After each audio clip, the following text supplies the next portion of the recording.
Once a giant, always a giant. For me, it's only a giant. What's going on, YouTube? What's going on, Giants fans? D546.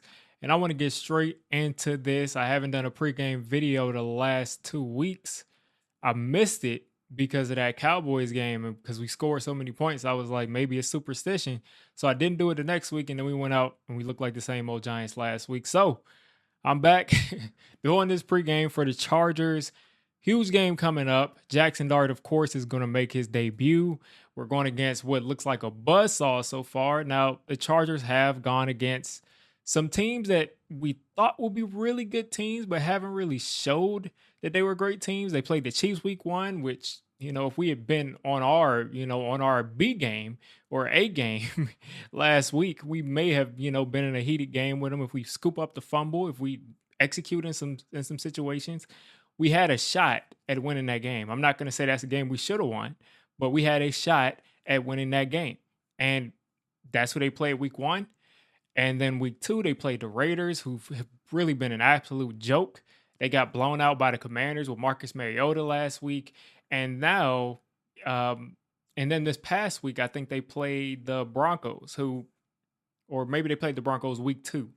Either way, I know they played the Raiders, I know they played the Broncos, and I know they played the Chiefs. And the Broncos pretty much have not lived up.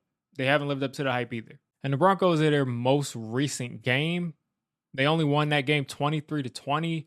You look at the stats, and I think they gave up 5 sacks to the Broncos. Now, the Broncos are a crazy good defense, but I think we have some talent as far as rushing the passer goes. So maybe there's opportunity to make something happen. Maybe we can force a fumble rushing the passer. But this is kind of how I'm looking at them from a high level. The Giants are coming in averaging 17.3 points a game, which is 27th in the NFL. And the Chargers with Jesse Minter are giving up 16.7 points per game, which is 4th in the NFL. And I feel like if I would do some deep diving, a lot of these teams that have given up less than the 16.7 points per game have probably played us. A couple probably played us because we don't score that much unless it's the Cowboys, which everybody does. So they're averaging 6 over that. So they're averaging, I think, about 22 points a game, and they're giving up 16. So they're playing pretty well. The defense especially is playing well. Justin Herbert looks like an MVP candidate. He's hitting guys that, like Quentin Johnson, who people pretty much wrote off as a bad player.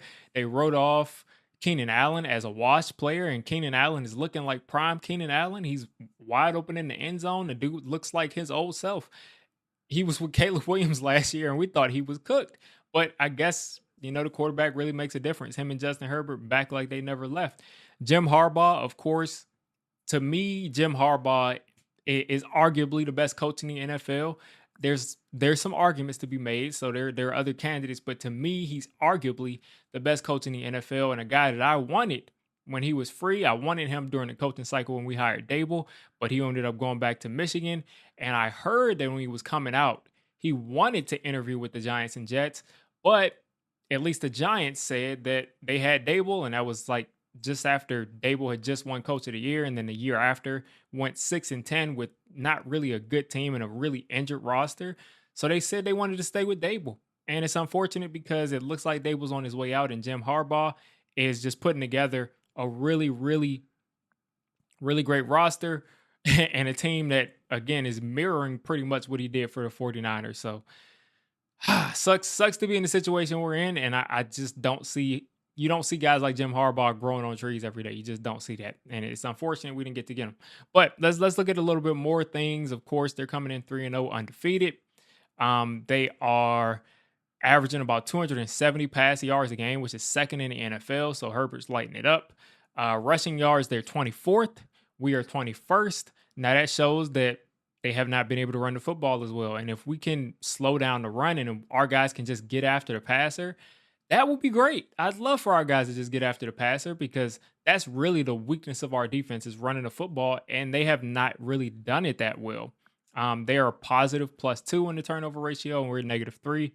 We should be at least equal because we've had a bunch of turnovers that we just haven't been able to corral, but they are +2. So what stands out to me, the number one thing that stands out is Jaxson Dart versus Jesse Minter. Now, Jesse Minter, for those who don't know, is the Chargers defensive coordinator.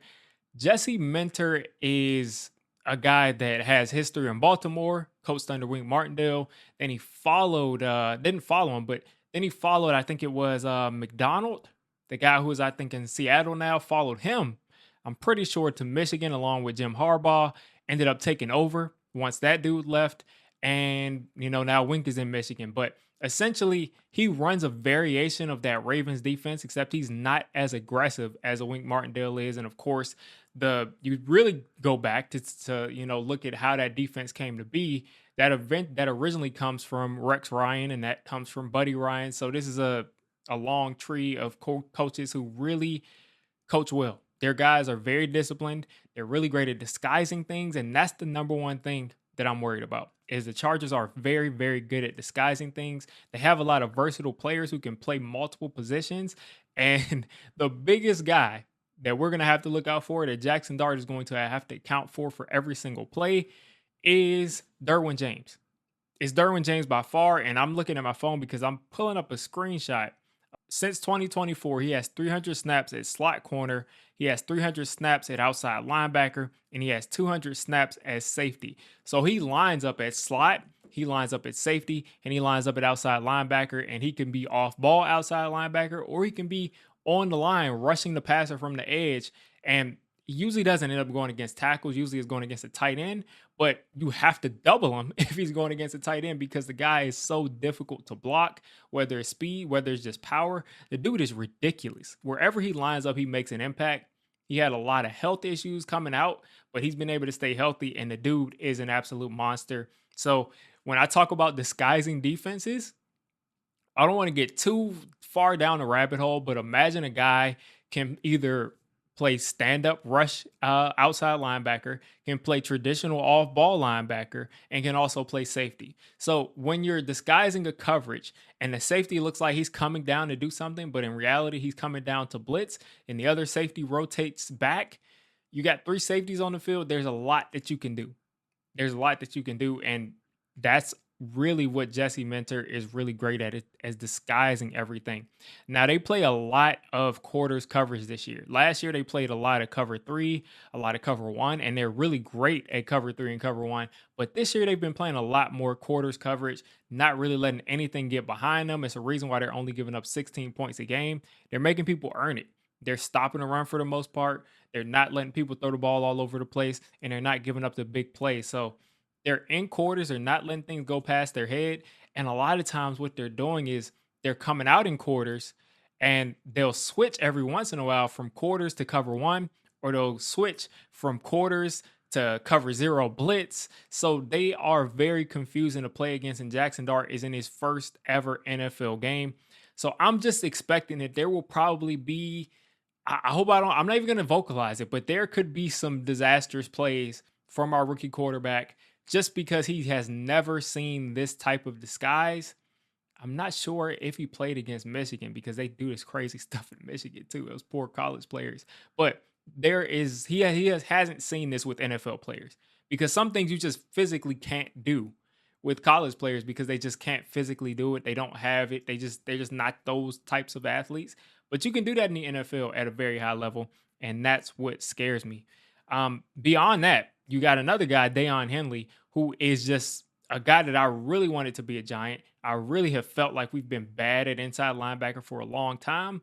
We've had a couple of flashes in the pan, Blake Martinez, Okereke at times, but Daiyan Henley is a superstar, in my opinion, at linebacker. He can rush the passer. He can cover. The guy is blazing fast. He can actually really good at disengaging on blocks and stopping the run. And their defensive tackles have been doing a really great job rushing the passer and stopping the run. Really great stuff from their defense. Just from the bottom to the top of their defense. They're well coached. They're executing at a high level. And there's a reason that they're only giving up 16.7 points a game. So I'm looking to see if there's anything that I'm missing. Definitely expect the zone blitzes. I expect them to basically do what Spags did last week to Malik Neighbors. They're going to say anybody but Malik Neighbors will beat us. So it is on Brian Daboll and it's on Mike Kafka to get Malik Neighbors the ball. I don't care how many people they put on him. Malik Neighbors needs to touch the ball early in the first quarter. First play, second play, third play. On the first drive, Malik Neighbors needs to touch the ball. I don't care if it's a screen play. I don't care if it's a jet sweep. I don't care if it's a jet sweep and he pitches it. Whatever you have to do to get Malik Neighbors involved early, the better. Now, one thing that is better is that Jaxson Dart should be able to see the field a little bit better because he is taller. So when Malik Neighbors is running a lot of these routes where he's in breaking, he'll actually be able to be located by Jaxson Dart. So I'm hoping this opens things up for the entire offense a little bit better. And they just don't have the tape on the Giants offense with Jaxson Dart. So I'm expecting to see a lot of misdirection from Daboll and Kafka. I'm expecting to see, again, a lot of working of the middle of the field, which we have not done at all with Russ. And of course, we're still going to be aggressive as far as taking those deep shots anytime we get a one-on-one, which will happen. They've been playing a lot of cover 4, which is quarters coverage. They've been playing a lot of that.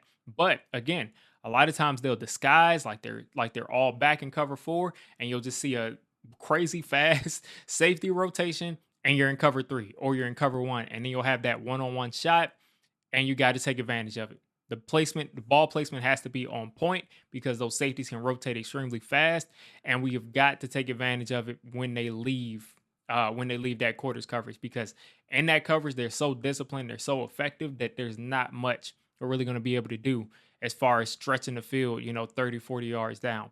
So we're going to need a lot of zone beaters. They play a ton of zone, not very much man, but of course, the way they play their zone coverage is they essentially pick up people in there. It's a very tight zone coverage. They pick up guys as they come through. So it kind of mimics man coverage, but they're not playing line up, follow a guy around type of man coverage on probably like 85% of the time. They're going to be playing zone. And one more thing I kind of want to cover is that usually a guy like Derwin James, as fantastic and versatile as he is, would be used as sort of a spy for Jaxson Dart. And I don't know if they'll spy Jaxson Dart because the NFL, they kind of have like a policy of like you have to earn the spy, because they didn't even spy Jaden Daniels coming out of college, which was crazy to me. But you may have to earn that spy. But if they do decide to use someone as a spy, they don't even have to use Derwin James. They can use Daiyan Henley, and he's definitely faster than Jaxson Dart, or maybe just as fast, but in my opinion, he's probably faster. And that's not a guy you're going to get the corner on. It's just not going to happen. Now, as far as the defense goes for the Giants, of course, Brian Burns. This is going to be another sort of game of musical chairs as far as who's going to garner the attention of Joe Alt, which is a freak, like an unbeatable left tackle or right tackle. Wherever you put him, he's not giving anything up. He's not playing any games. Pretty much exactly like Laramie Tunsil, which Burns did end up getting a couple pressures, and I think Thibodeau got a couple pressures. But for the most part, they're not giving up sacks. They're not really allowing much of anything. And Joe Alt is a monster. So this is going to essentially be a game where we're going to have to move guys around. Of course, sometimes Thibodeau, sometimes Burns will be on Joe Alt, but I really do not want to see Burns on Joe Alt that much, because we're not trying to prove how great of a pass rusher he is to see if he can beat Joe Alt one-on-one. We want the best matchups we can possibly have. So lay Abdul Carter in the middle of the line. I think they have some injuries there at center and guard. I'm pretty sure they have some injuries there in the interior of their offensive line. Put Burns across from that right tackle all day as much as you can. Thibodeau is going to be able to hold up in the run game, probably against Joe Alt. So let Thibodeau be over there on that side. And I think he will probably get his pressures from here, every once in a while on that side. But I really want to see Brian Burns coming off of that right tackle and exploiting some of the injuries that they've had, starting with Rashawn Slater being out, because if he wasn't out, they would have two guys that just don't give up anything at tackle. And that would pretty much neutralize our defense, because these tackles that are great tackles in the NFL right now, like Andrew Thomas, like Slater, like Joe Alt, they don't give up pretty much anything when they're on and they're healthy. So there is going to be opportunity for our pass rush to do work. And they don't run the ball that well. A guy that I was really excited about seeing in the NFL, Omarion Hampton. When you see him in college, he looks like Adrian Peterson. He looks like Adrian Peterson in college. A guy that's really big, a stout back, I think he's like over 6 feet, which AP is also. And he's fast and he's strong. Guys just bounce off of him trying to tackle him. And in the NFL, he just doesn't have that same sort of stature. Guys aren't really falling off of him. When he gets touched, he goes down. He's not as elusive. He's not as fast. So Omarion Hampton could just be adjusting to the NFL, or he could just be a guy that's just not that guy. So he's only averaging 44 yards a game. Giant fans and Giants organization, Giants players, don't let this be the game that Omarion Hampton breaks out. Don't let this be the game that Omarion Hampton breaks out. Because if this man breaks out this game after the Chargers are averaging what 20, they're 24th and rush yards a game at 92 yards a game. We're averaging 96. The Giants are running the ball better than the Chargers are. Don't let this team finally be able to run the ball. That's just there's no way we're gonna win this game.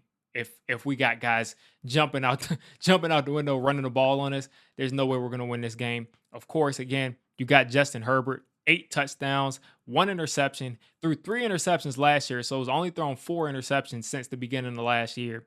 810 passing yards in 3 games, so he's bombs away. It's just bombs away for this dude. Ladarius McConkey, as some people call him, Lab McConkey, 176 yards, 2 touchdowns. Eric Kendricks, he has 31 tackles. He's their tackle leader.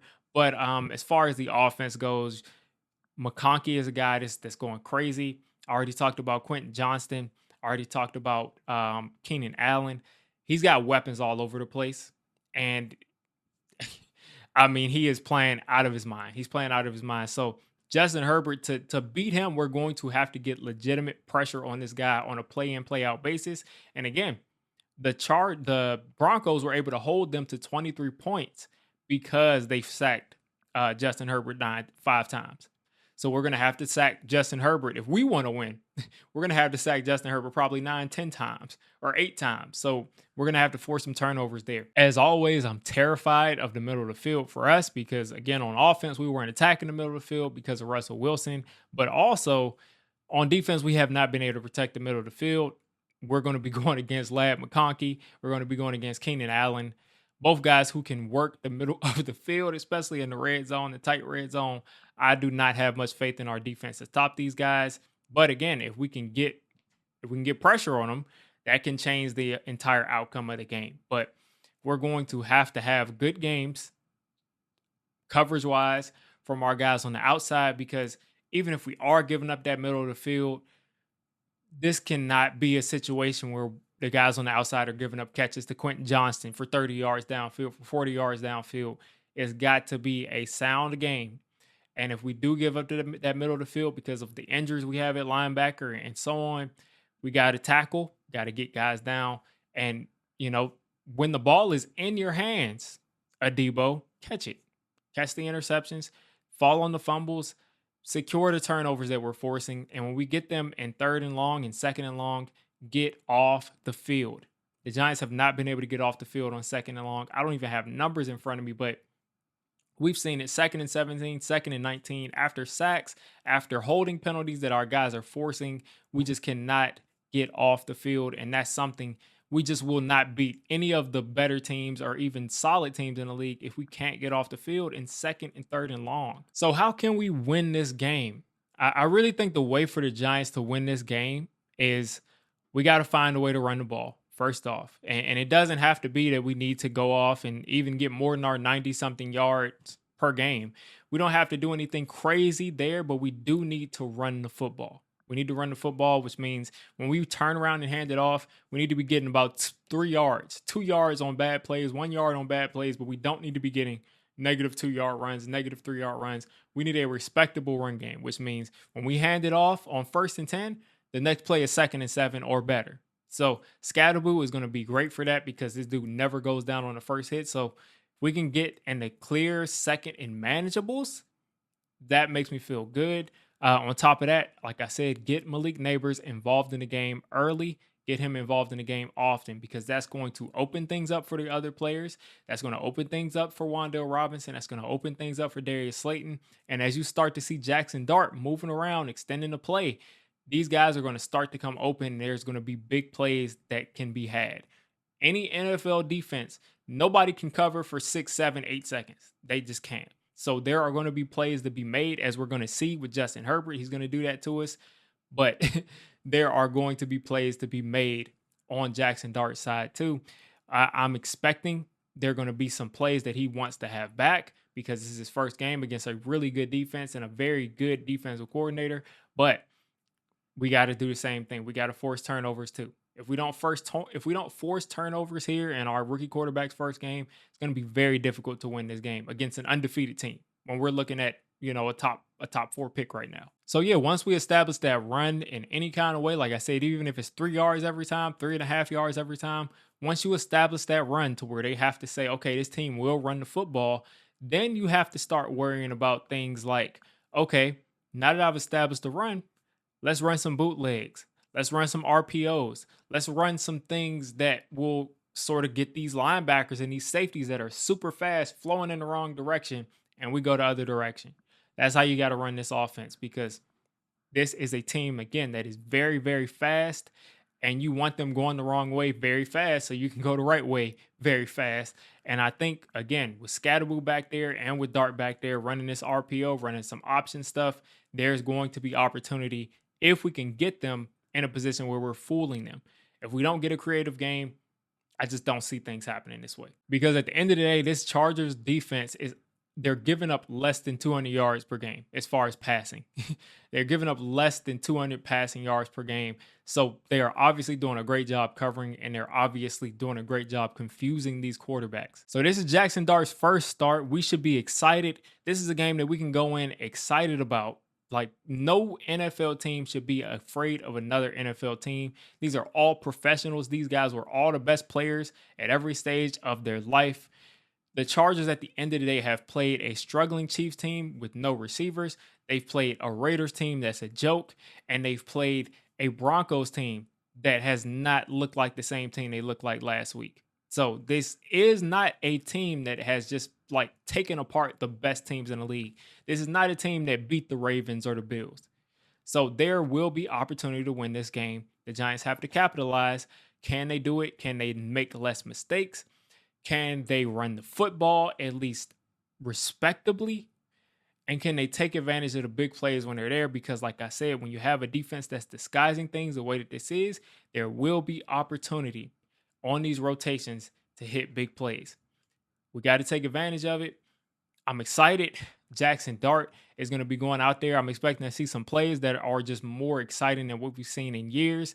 And listen, we come out with a loss, I want to feel good about the quarterback. So you all let me know what you're thinking. If I have to give a score prediction, I'll say let's have a Giants win 24-20. Let's get a Giants win.